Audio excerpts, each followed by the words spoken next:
What's that? The new Star Wars trailer came out? Spider-Man's leaving the Marvel films? Well, in that case, let's talk about Pacific Rim.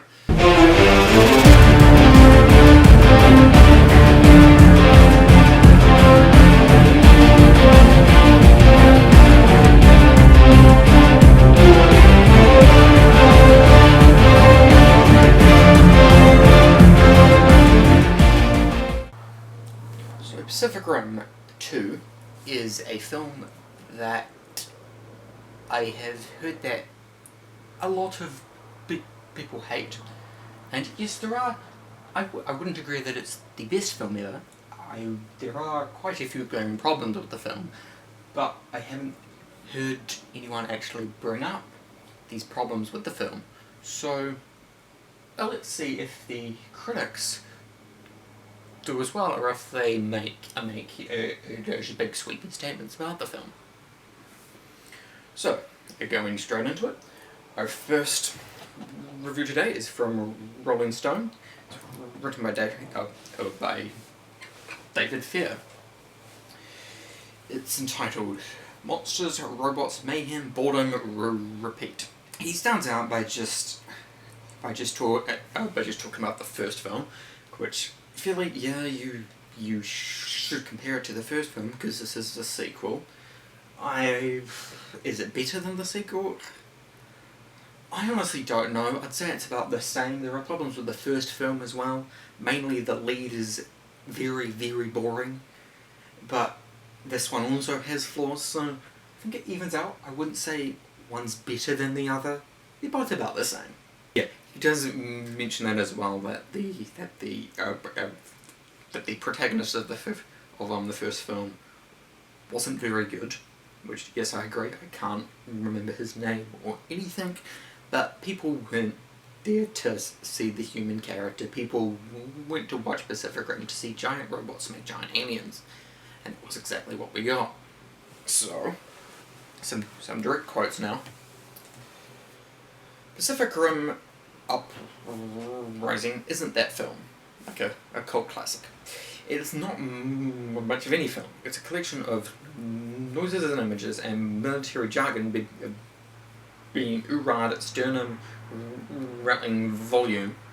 I see someone else watched this from an IMAX and was deaf for the entire following day. And featherweight CGI destruction and WTF slow-mo sequences and the occasional feeling that you've been cheated, but let's not call that a film. Let's just pause for a moment. The featherweight CGI destruction. There are giant robots who are the size of buildings. How is that featherweight? That's the complete opposite of the word featherweight. In featherweight CGI, I don't get how why like critics keep bringing up CGI and things like this. How else are you meant to shoot this? Pardon me for not going and using actual giant robots to film our film, that we had to use CGI for these things that don't exist. Oh, and there are tons of cliches in this as well. This is not just a bad follow-up or even a flipped bird to fans. This is Transformers level inanity. This is a blow to your head from a mallet. It will not make you feel like a 10-year-old, but it will make you feel 10 years older by the time you leave the theatre. It is certainly not personal in any way, shape or form, just strictly chilly corporate to a fault, and somehow both chintzy and wildly overblown. Del Toro didn't direct it, though he is one of the credited executive producers. He should still sue for damages. All these things you're listing are things the first film didn't have as well, yet you admit you like the first film. Yeah, the Pacific Rim films aren't very deep and meaningful. But again, it's a film about giant robots smacking aliens. What were you expecting? Shakespeare? And he brings up Transformers, which is not as good as this, because Transformers doesn't realise why people go and watch its films. It spends a lot of time with its human characters. Where Pacific Rim knows exactly why you've gone to watch the film and gives you exactly that.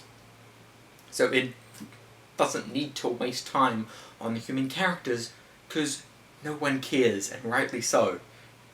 Scott Eastwood is a hotshot ranger replicating his dad's squint and growl technique with none of the gravitas.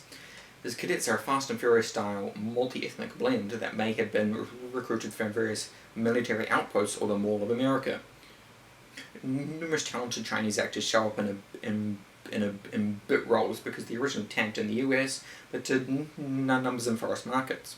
It's the film business, not the film do things because they are creative. I thought there was a big push recently to have more diverse cast in films. Yet when you're given exactly that in this film, you complain. Because money? Well, it's the film industry. They do everything because of money. They don't do stuff out of the bottom of their own hearts. So either stop complaining or acknowledge that hypocrisy.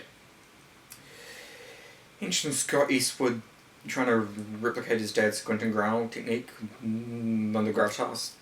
He doesn't, because this isn't a Western. He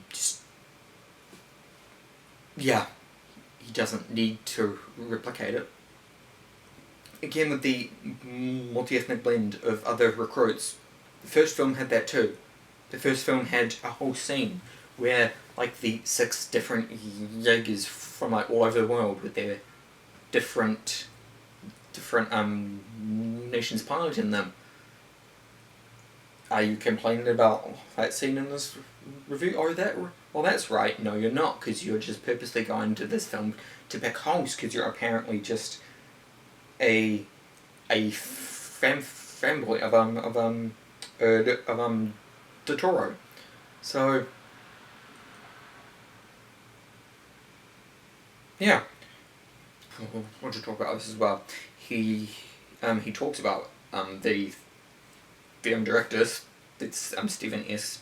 DeKnight, and he says he was the same guy who did showrunner duties on Daredevil season 1, and then says that this isn't that. Yes, congratulations. This isn't Daredevil. How astute of you. This is a completely different film with a completely different tone. It doesn't take a university degree to work that out. Yeah, so, yep. Our first review was just... Oh, he rated it half a star as well, so... But he admitted to liking the first film, so... Yeah, he needs to also pick apart the first one with a fine-tooth comb, and not just try to pick apart this one because he hated it going into it, which I think was what he was saying. At least he does actually use evidence to back up his claims, which is a nice change from the last film we did.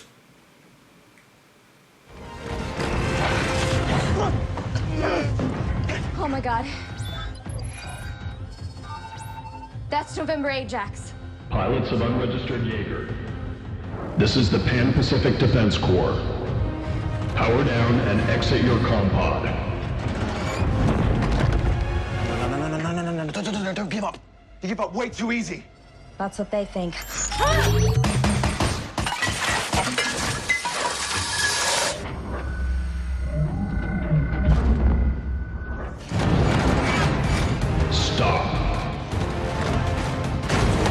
You are in violation of Code 10, Section 14.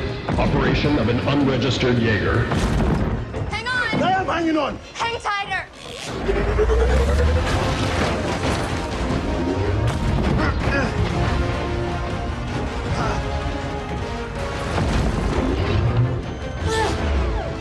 Seriously? Stop.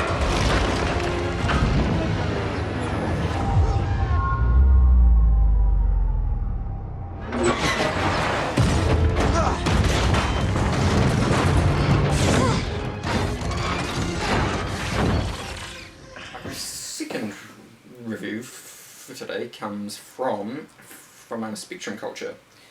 It's by Dominic Griffin, and he rates it 2.5 stars out of 5, which is pretty generous.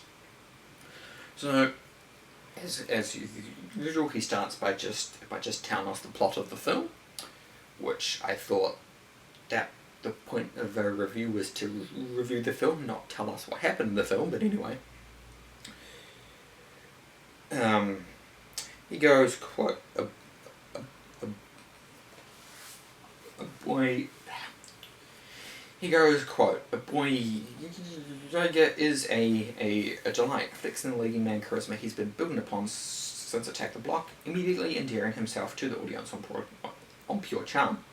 Everyone else, not so much. Other than Mako, Charlie Day's Newt, and Bern Gorman's Herman, the cast has been replaced with newcomers who are nearly impossible to like or care about. The young, diverse cadets are all loose species of archetypes, each are designed to lend a sense of awe to this world, but they're just grating. And if you thought Hunnam was a bore, right, you get a load of Scott Eastwood, a man who makes Sam Worthington look like Clark Gable, end quote. Ooh, look at me, I'm able to name drop actors. I'm important. Newcomers are nearly impossible to like or care about?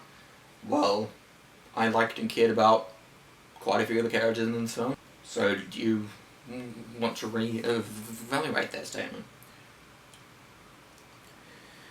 And yeah, he admits that the lead in here is better than the lead in the first film, which I agree. Does that give the film any more props? No, apparently. Just even if they've improved upon the main character, it's still worse than the original.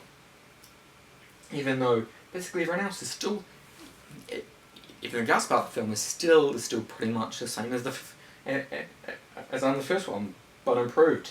They addressed some of the criticisms with the first film, like the Jaegers are too clunky and slow, and the plasma cannon takes like half an hour to shoot.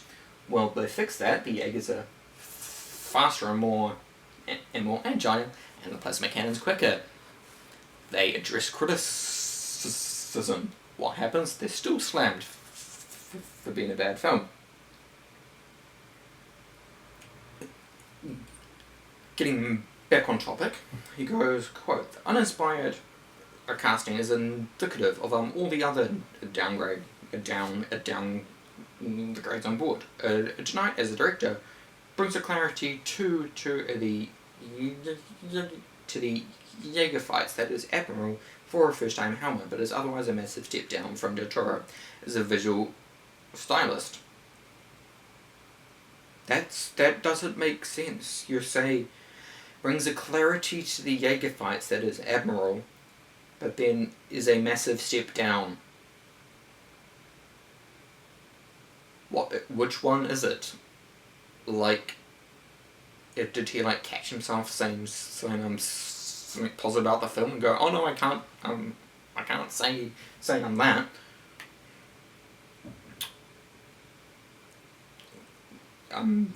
Continued. The script trades in the bombast and over-the-top pulp of Beecham's original for a sprightly structured nothing burger, with a story that's only a few degrees removed from Michael Bay's Transformers films. Lord Balf's score is atrocious. Product design leaves a lot to be desired. And all told, this feels like a movie sequel. Well, this feels less like a movie sequel and more an oversized television spin-off pilot. First of all, the score is not bad. The product design leaves a lot to be desired. What does that even mean? Does that mean, like, the Jaegers aren't designed well? Well, I don't understand. Please explain this to me. Please email me personally and tell me. And then trades in the bombast and over-the-top pulp of Beecham's original for a sprightly structured, nothing but a story. There's more plot in this one than the first film. The first film was just 80% just a smacking giant aliens, and they just like had a reason at the end. Like, yeah, that was fine, what it was, but if for a sequel we needed some more semblance of a plot, which we did. We were given motivations for why the aliens were doing this.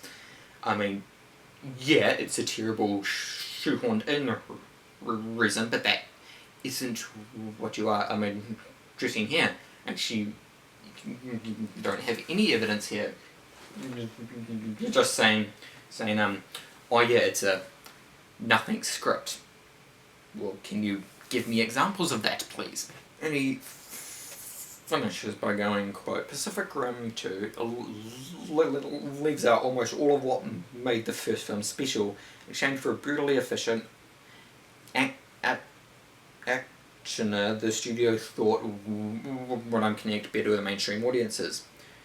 Maybe they're right. Perhaps viewers would rather a straightforward blockbuster that doesn't get bogged down by arty weirdness. But it's hard to imagine someone who hated the first film loving this follow-up. It's a fine delivery system for robot fights, but there's so little under the hood that it's a little depressing. This nation franchise's biggest step was its ambition. Take that away and you're left with this. Again, it's a film. It's what we were expecting in this film. Like, it didn't have to be very deep and meaningful. So, yep, it's a system for robot fights. There we go. That's the premise of the film gone. Everything after that is just add-on work, which we don't need per se. And it doesn't leave out almost all of what made the first film special, because what made the first film special was the exact premise of both of the films: giant robots smacking giant aliens. That was what made the first film special. That's what this film has. It even has them smacking an even bigger alien right here. Geo thought when I'm connecting better with mainstream audiences. I'm pretty sure the first one did. It just, everyone was like, it isn't a very deep film, which yes, congratulations, it isn't, but it was just entertaining. That was, it connected to audiences that way. Yeah, it was kind of a cult, a classic. The whole franchise in general will be that. And he claims that the first film was arty. I mean, yeah, there was some, I will admit there was some better cinematography in the first one, but it was also set entirely at night, a shooting choice I absolutely can't stand. But that I wouldn't classify either of those as very arty things. So, yeah.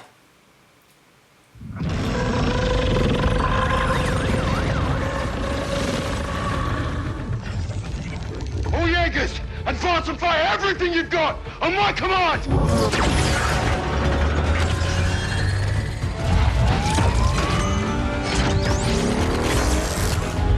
Go!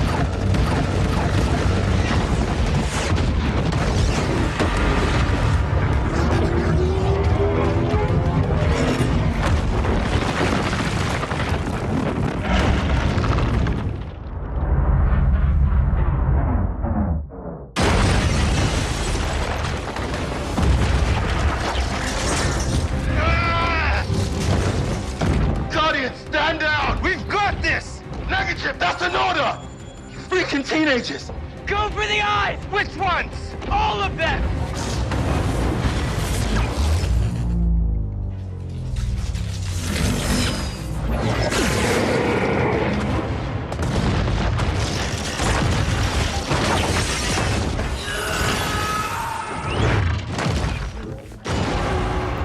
Last review for today came from the film Companion, and I won't read it because there's actually a helpful video of the reviewer telling us it. So I'll comment on that. It's a lot easier. It's a bit of a change, but anyway, it's by oh dear. Anupama Chopra. I apologise if I butchered that name. And it's entitled Dumb Fun That Slowly Wears Thin. And she rated it 1.5 stars, so let's get into her review. Honestly, the first hour of Pacific Rim Uprising could qualify as dumb fun. Yes, the film is dumb fun.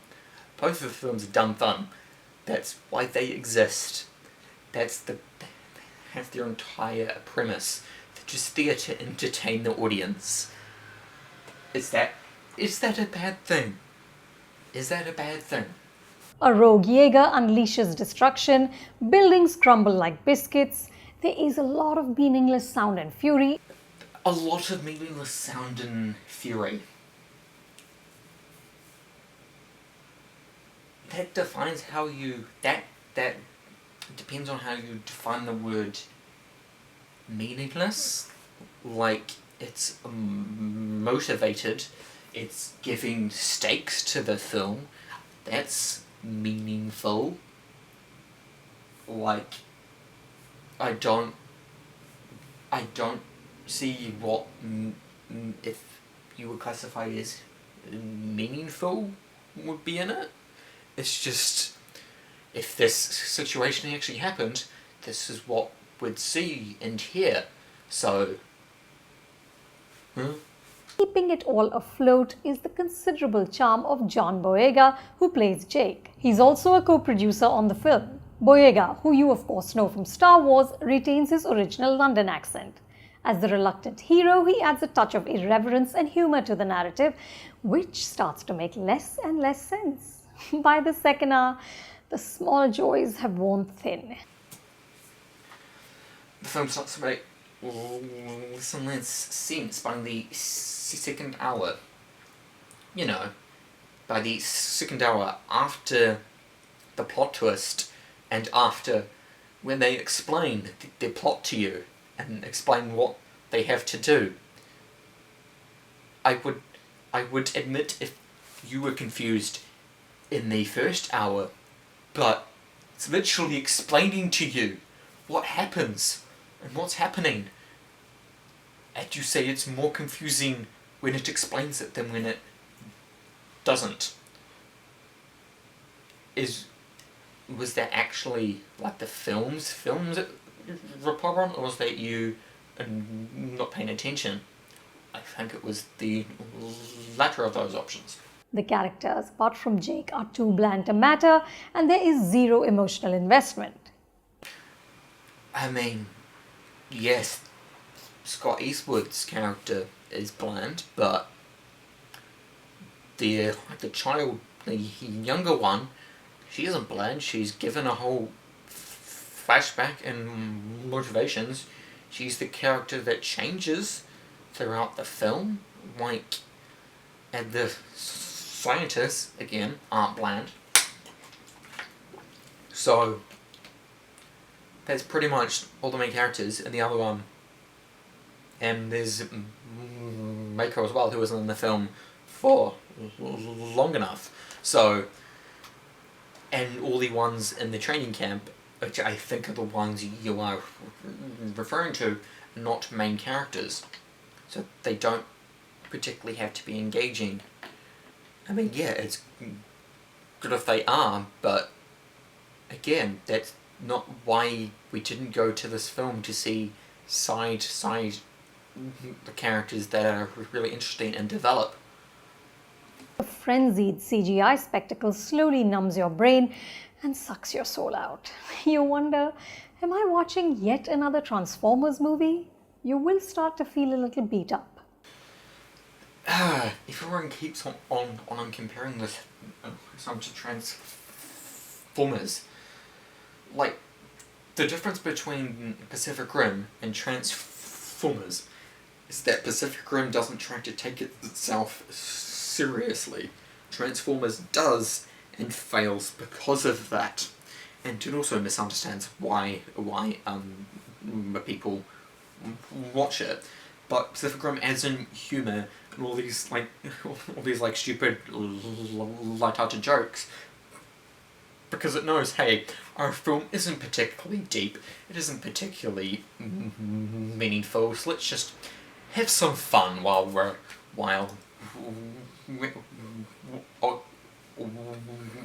at it. But no, you're just looking at giant robots and saying, ah yes, that's a transformer, even though it doesn't transform.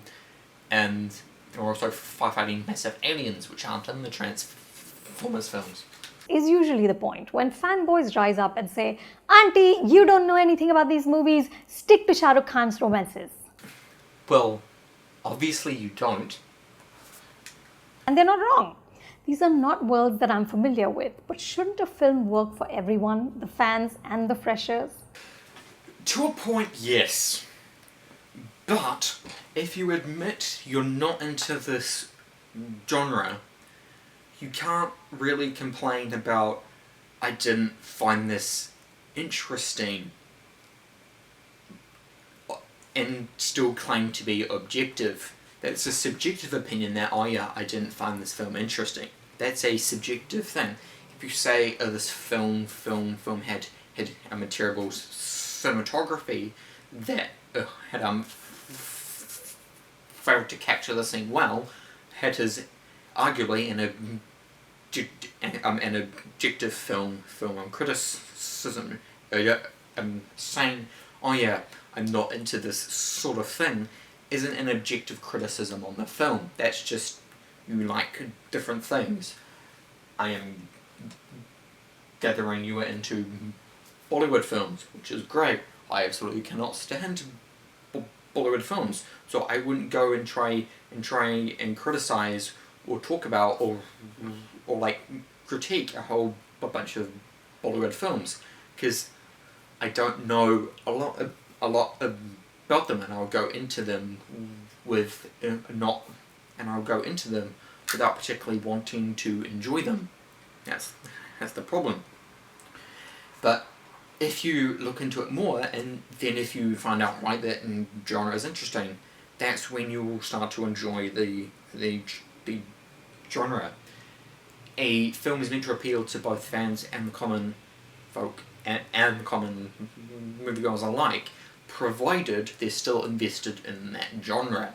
You can't make a film which unanimously pleases every single person on the planet unless you are Back to the Future. I'm not even sure that fans will find this industrial strength headbanger entertaining. I did. But yeah, that was all of that one. Yeah, not much more to say about that. So, yeah, as I predicted, none of the reviews that I picked, or any of the ones I looked at to actually pick from, actually mentioned the actual problem with this film, which there are a few of the shoehorned in explanation of the monster's path, which retcons the first film. That's a big problem with the film. No one's mentioned that. I mentioned it in passing, but it's a tangent. The teenage character's also in the floor. I don't really understand why she's in the film, but they didn't mention her directly. They mentioned Scott Eastwood, a minor character, in place of this other main main character who I think is a bigger problem. And they also don't mention some of the positives about the film and things, which I think make it a lot bit better. For instance, like shooting parts of it in the day makes the action a lot more clearer than shooting it at night when everything's just grey. Yeah, the better lead, they did mention that. In fact, I think it's a more cohesive film. So yeah, the camera battery went dead, and I couldn't be bothered setting up on the tripod again, so I will do on the outro here. Despite my joke at the start on the video, I will actually be doing another a pop culture recap soon, top up on the absolute carnage. I do also have a special video I'm planning to release, so hold out for that. Yeah, and all the usual stuff. If there are any more ideas that you have for the critic, tell me in the comments. Otherwise, leave a like, subscribe. I need more viewers, please. And yeah, that's all. Ow, my arm hurts.